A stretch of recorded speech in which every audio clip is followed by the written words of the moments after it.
अभी अभी बीजेपी को मिली बहुत बड़ी खुशखबरी। राज्यसभा में 87 हो गई बीजेपी की सीटें। राष्ट्रपति द्वारा मनोनीत सांसद सतनाम सिंह संधू भाजपा में शामिल। राज्यसभा में बीजेपी सांसदों की संख्या बढ़कर अब 87 हो चुकी है। मनोनीत सांसद सतनाम सिंह संधू ने बीजेपी का दामन थाम लिया। बीजेपी में शामिल होने के बाद उन्होंने भाजपा अध्यक्ष जेपी नड्डा से मुलाकात की।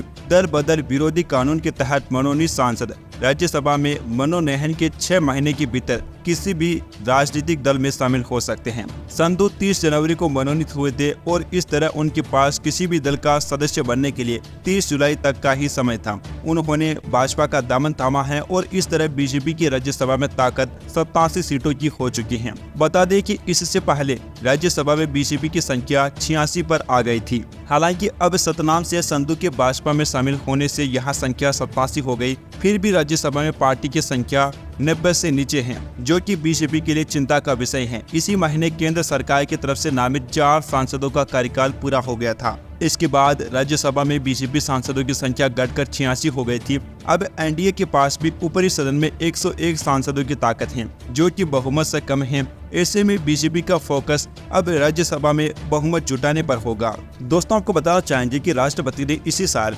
चंडीगढ़ यूनिवर्सिटी के कुलपति और जाने माने शिक्षाविद सतनाम सिंह संधू को राज्यसभा का मनोनीत सांसद नियुक्त किया था। देश के प्रधानमंत्री मोदी और भारत के उपराष्ट्रपति जगदीप धनखड़ ने सदस्यता हासिल करने पर सतनाम सिंह संधू को बधाई दी थी। किसान के बेटे सतनाम सिंह संधू ने अपनी लगन के दम पर देश के टॉप एजुकेशनिस्ट के रूप में अपनी पहचान हासिल की है।